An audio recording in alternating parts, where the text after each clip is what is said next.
Hello, I'm Aaron Benjamin, and welcome to Legally Speaking. On our show, we will discuss the law and its impact on people in our community. We will share a lively and in-depth discussion on one topic with some of the finest legal minds in Maryland and across the country. Whether it's for your family, your safety, your business, or your future, we understand the law makes an immediate and direct impact on everyone every day. We've had a lot of fun bringing you this show, and I hope you find Legally Speaking as informative as it is entertaining. For our first episode of Legally Speaking, we will be talking about custody with Monica Harms, nationally recognized family law attorney and the head of the family law practice for Stein Sperling. Our conversation will encompass a number of topics, including issues that arise during the holiday season, how to handle separation agreements as your children get older, and even sharing some of our family traditions for the holidays. So come with me. Let's go tackle some of your custody questions with Monica.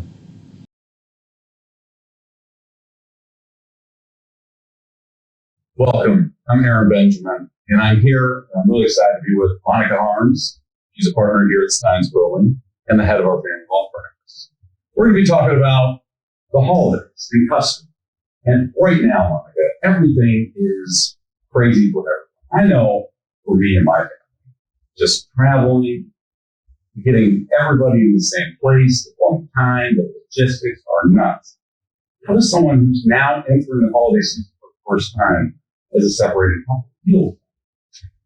Well, that's a good question. It depends on what phase of the holiday season you're in and how long you've been separated. So people maybe who have been separated in January, maybe they've figured out by now what the holiday season is going to look like. But if you assume most people who get separated in their first year in the holiday season, then really the best thing that those people can do, when I tell my clients, is to try to, absent some sort of agreement, try to replicate the holidays as best you can for your kids the way they've always done them. And that's before you've had time to sort of sit down and come up with a long-term plan. Obviously, most families don't want to spend every holiday together from here until the end of time, but usually there's some little band-aid here where people may try to, be together with their kids, open presents, perhaps Christmas Day, or have dinner together, or do something which looks very much like the holidays they've had as a kid. And then sort of as you move farther past the separation, you start working towards a long-term resolution, then really we spend with our clients a lot of time trying to drill down on a very particularized holiday separate. Like you either alternate the holidays or you share the holidays. So the best sort of rule of thumb is it's best to come up with an agreement legally which has sharing the holidays. That would be like celebrate Christmas, like maybe one person having Christmas Eve, the other person having Christmas Day, something like that. Or the alternative to that is alternating holidays. So maybe one parent would have the entire, Christmas week, and the next year the other parent would have the entire Christmas week. Now, what matters about that is what your holiday is. So if you have family that's out of town and you're going to travel to California, for the holidays, you anticipate that, you're not going to want to come up with a plan that takes into account a shared schedule, because how do you have Christmas Eve in one place and then fly across the country for Christmas Day? So it really just depends on each family's holiday traditions and what they're used to doing, and you either come up with a schedule where you share or where you alternate. And it really doesn't matter how a lot of clients ask, like, well, what if I have the children move to the town? What if I'm the primary custodial parent? Why don't I get more holidays? And the answer to that is holidays are for the kids and not for the parents. And so they're a little bit for the parents, but they're mostly for the kids. So what are the factors that lead into that discussion and figuring out how to create a schedule, moving from your first holidays together to a broader agreement on how to deal with holidays? What kind of factors are you looking for in crafting an agreement? So you look at what holidays are important to this family. So the easiest scenario is if one family celebrates one set of holidays, the other family celebrates, assuming you celebrate the Jewish holidays, and your spouse does not. That one of you can have all the Jewish holidays and the other can have the other holidays. So really, it's a question of equity and how do you make sure that each parent has the kids for an equitable amount of time. And how do you define holidays? Is not just in terms of your religious meanings or cultural meanings, but also family. Some families celebrate the Mother's Day and Father's Day are more important than maybe the high holidays. Something more of a, I don't want to say secular, because it's probably not the right term, but on the calendar outside of this Thanksgiving and New Year's time, you deal with it differently or in the same kind of fashion? So a holiday is like anything that's important to your family. So when we craft agreements, first thing I say is like, what's important to you? I had a client recently, the Canada Day is really important to her. And so we wrote into the agreement what was going to happen on Canada Day. Mother's Day, Father's Day, children's birthdays. Kids really, parents care about the day, kids care about the celebration. So let's transport me into Monica Harnes's office. Okay. And I'm sitting down with you, and we're going into, now, by the way, for the record, a wonderful marriage, happy home. This is a hypothetical. Okay. I feel like I need to put that out there. Okay. So, but hypothetically, we're in your office if we're approaching our first holiday season as a separated couple. Okay. How would you approach this conversation? I mean, that seems like something that is just difficult to do outside of the business. How do you do it as an attorney in a way to get the business done, but also take into consideration this crisis that your client is in? Well, most clients aren't in crisis when it comes to holidays because the holidays are, they're for the kids. They can be replicated. Really, travel becomes an issue because you want to travel with the kids and take them away somewhere that might take the other parent out of the picture for a holiday. But really, it's about, whoever has this year, the other one's going to get it next year. So of all the things there are to fight about, holidays is not something that we spend a lot of time and effort. With that comes money fighting about because there's sort of this equitable nature about it, right? There's only all we do is we figure out what are all the important holidays and who's going to spend which holidays with who. And if two people really want to spend this holiday, you're going to get it one year and the other one's going to get the other. It doesn't have to be that complicated. But it can, I'm sure. Now, the transition from that first holidays into a longer plan, I'm sure that's an ongoing conversation, right? Well, not really. So what you don't want to do when people get divorced, you don't want to have the holiday conversation with your lawyers every year, right? No one wants to pay lawyers every year to figure out what the holiday schedule is. So once you get past that first initial holiday, what the goal is to really come up with a memorialization, an agreement that specifies what the holiday schedule is going to be going forward, right? From now until, hopefully these kids are 18 or whatever. And that's going to be your default plan. So that's going to be the plan that if for some reason something else comes up, two parents can always agree to do something different than what they've agreed to. But assuming they don't agree to something different, they're going to need to follow what's in their written contract. So that's really the default plan is what we try to get in place, and then that should guide them from that point of divorce forward. And most people, they live through a couple of years of this default plan and they realize, okay, well, we can talk better than we thought we were now that we're a little removed from our divorce, and they may go off script from the plan and be able to do holiday plans between the two of them that are different and unique from what they've been agreeing to. So we talked about communication. We talked about how what necessarily works the first holiday season or even the first year, the special days your family celebrates. Before you get separated isn't exactly what's going to be the plan going forward. Right. Second, right. Sounds a little bit like this. These separation agreements are living documents. That'd be correct. Not really. I wouldn't call it a living document. I'll tell you why. It's because, so we talked about the initial phase of the holiday season, maybe when you don't have a document in place yet, you're just kind of bubbling through the holidays, you're trying to make it as low impact on the kids as possible.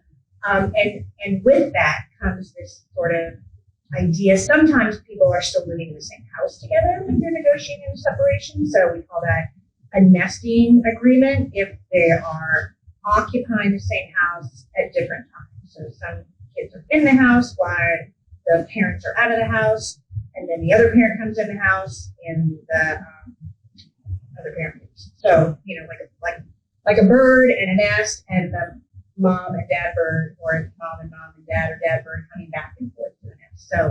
So sometimes that's in play for the first, short part of the holiday season. And so when you think about the long-term plan, nesting is not a good long-term plan. Spending all the holidays together is not a long-term plan. Sometimes I have clients that think they can spend the holidays together for a long term. But you really have to think about, like, what if you want to get remarried, or you're in another relationship, or your ex-spouse is in another relationship? You really want to spend the holidays now with their significant other. So you have to really think sort of beyond the next, short period of time. So when you say living document, the reason I say it's not a living document is because when you put in place a plan, that plan, when you get divorced, is given to the court reads it, they bless it, they make sure that it's in the children's best interest, and it becomes a part of your judgment about divorce. So it started out as a contract. When it becomes part of your judgment of absolute divorce, it becomes an order. And so that's essentially an order for you and your ex-spouse to enforce against each other. Always busy. Always busy. And it's for you and your ex-spouse to enforce against one another, but it's your default plan, right? So if you don't follow your default plan, it's for me to enforce against you, or for you to enforce against me. But maybe at some point this document, which I'm saying is not a living document, it might need to be changed. So the only way it can be changed is if it can be either changed by agreement, or the two parties agree. But let's say you want to change it, but your ex-spouse doesn't. They say, actually, I like it just the way it is, and I want to leave it the way it is. Then what you have to do is you have to go back to court and ask the court to modify your arrangements. And there's many things in a contract you can't modify, but custody and child support are always modified. You kind of explain why I, as someone who briefly did family law, but doesn't do it anymore, looks at an agreement generally as a living document, because the kids are getting old.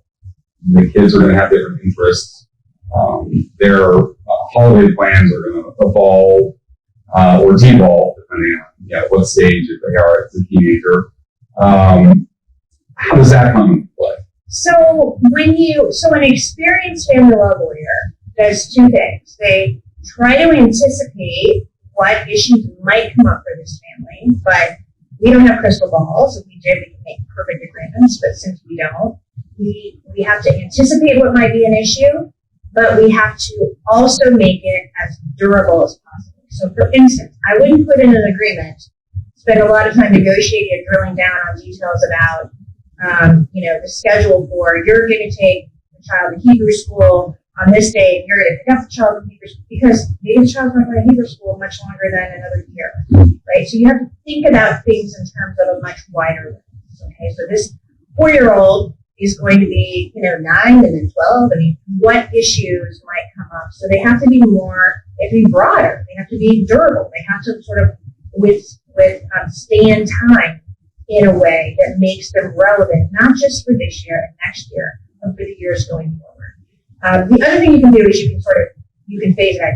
Say from here until this period of time, maybe this is going to happen, and then there might be something that triggers a different type of arrangement or schedule. Sometimes people do that with.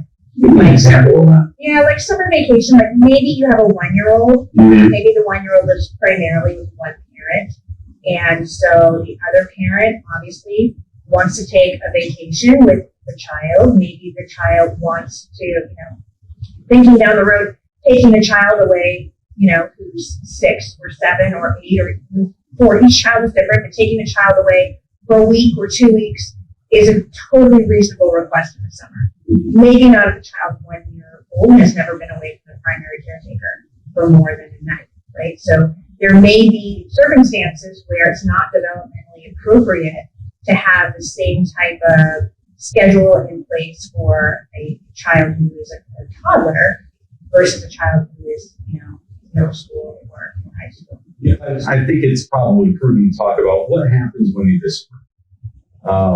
Disagree about how to handle, for instance, a problem involving the children, whether it's a health problem, an educational problem, social problem. Each parent has a different idea of how to tackle it. That's not the problem is one parent or the other. We're not talking about that. We're talking about an external impact, impacting the children.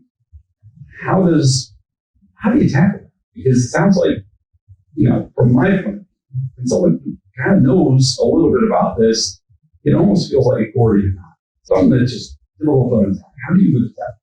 So I think what you're talking about is like a legal custody issue. So there's physical custody. Physical is what's called residential. That's where does your child primarily live? Where do they sleep? Maybe they sleep half the time with one parent, half the time with the other parent. When you're talking about those kinds of issues, health issues, educational issues, those are legal custody issues. Religion is a legal custody issue. So when parents disagree about legal custody issues, those are things that are governed by whatever legal framework they have agreed to or a court has put in place. So that's one of 3 things. Either parents are going to have joint legal custody, which means they both have equal say in whatever that decision is.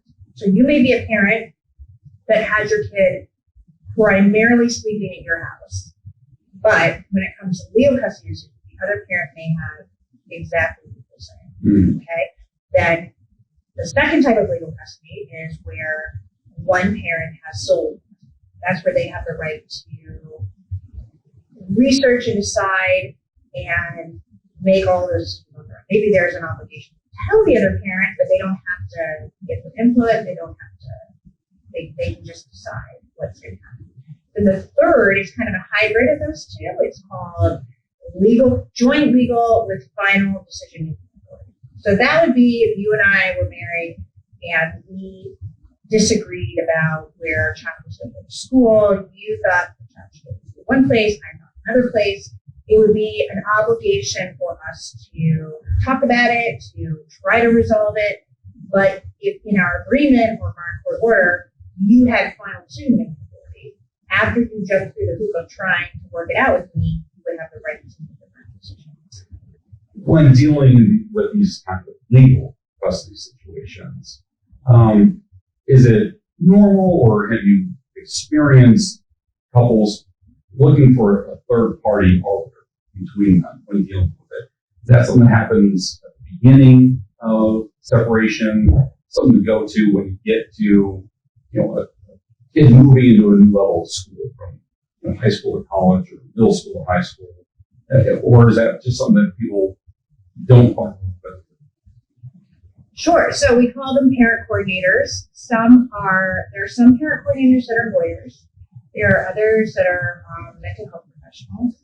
And their job is to sit and try to work through the parenting issues. So many parenting issues aren't really rooted in legal things, right? Like lawyers can negotiate those, but whether your child should go to this school or that school, that really has more to do with who is your child, what are their needs, what does this school offer, what does that school offer, and then how do you get these parents to communicate effectively about which is a better fit for the child. That really is a job that is best, that communication facilitated by someone like a parent coordinator.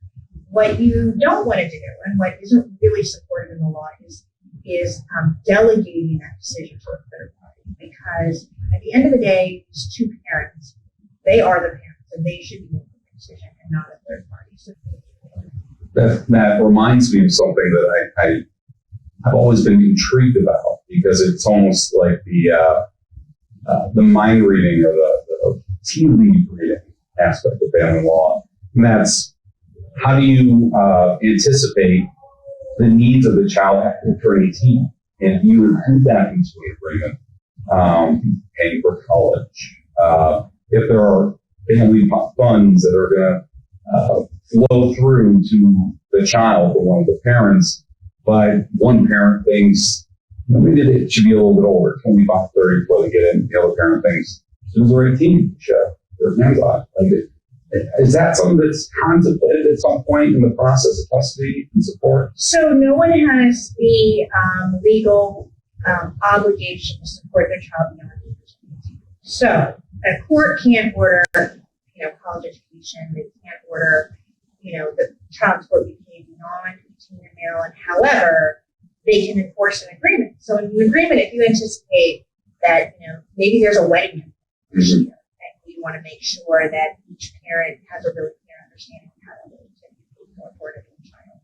Or college is a really, regularly put in place provision so that there's some assurance of what each parent is going to contribute towards college.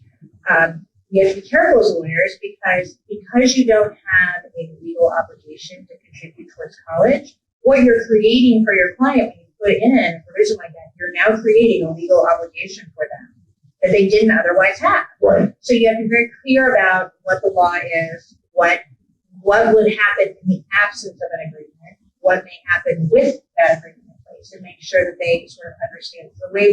The way we dance that line a lot of times is we can put in a provision that says that they're going to contribute towards college education, but maybe it has some parameters on it. So one really common parameter is that they'll contribute to college education, room board, and all the other fees and things that go along with it, but not more than the cost of in-state tuition and nursing now.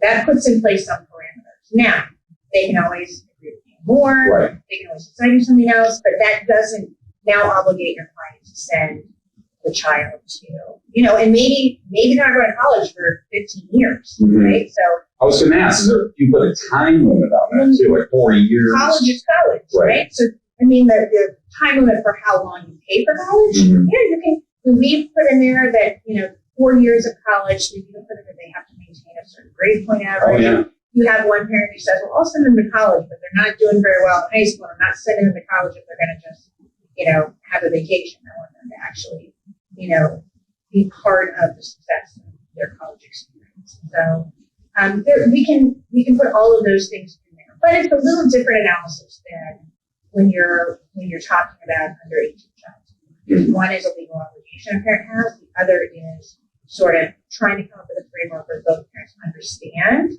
what they can expect from the other as a financial contribution for the child beyond age 18. Oh, look at that. This is me. I think I'm 1.5 years. Kind of an unfortunate haircut. And probably could have used a shirt and overalls, but it's the late 70s, early 80s. it definitely has that 70s lean to it. But That sepia tone. yes. There's a lot of pink in the background. Yes. So I asked you to bring your family pictures and the family pictures of us children, just because I think it's only fair to our audience to kind of talk about our experiences with holidays, vacations, and what was a typical holiday like? Holiday season like in your household? So we have a pretty small family, so it's usually just our immediate family, and the holidays were great. Always had Mexican food for Christmas Eve, which we still to this day with my kids now. We do Mexican food on Christmas Eve, and then ham or steak or whatever on Christmas Day.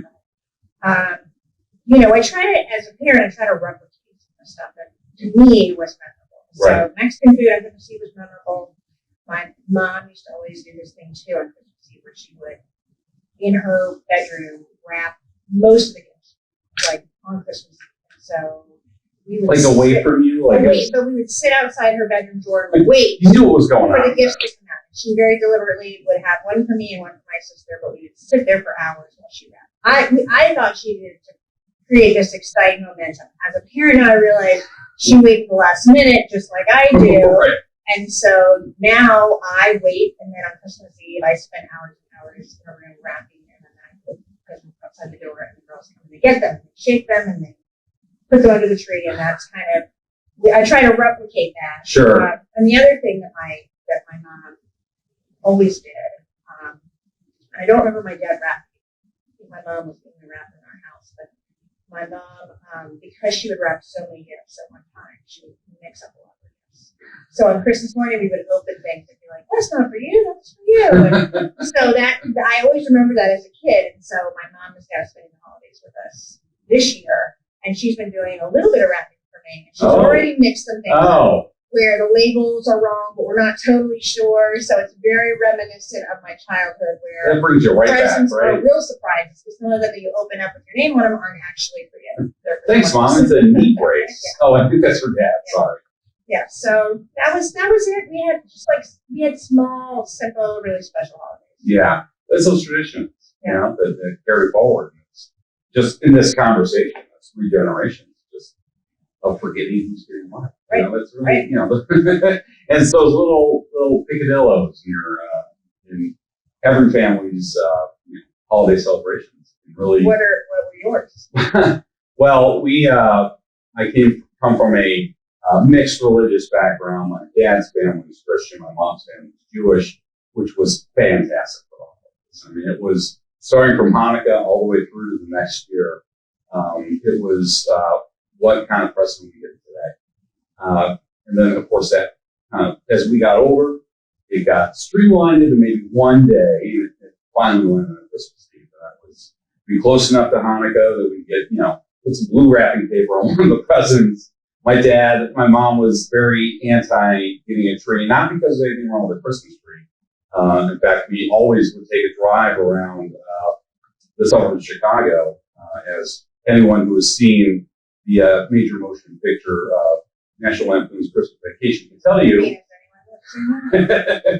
The light shows that they put on in the suburbs of Chicago are pretty fantastic. And we would drive around and watch them. So we love lights. My mom didn't want to clean up a tree. So my dad would get a tree about yay big. And we would fit just as many presents as we can around it. The whole goal was to make the tree look even smaller, which would, be hilarious. Except now that I'm a dad, last thing I want to do is have my kids look at my little celebrations, the lights I put on a house, and then say, "Well, why can't we get the full-size tree?" I don't know, Clark, why can't we? Did you get the full-size tree? No, we never got the full-size tree. I would love to get a full-size tree one day. I think you should do it this year. That's what I think. That's, I think this year we were in. I think the little boy in those ruby shorts would like a full-size tree.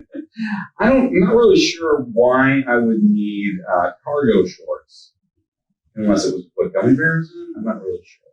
It's, but the water safety issue is something.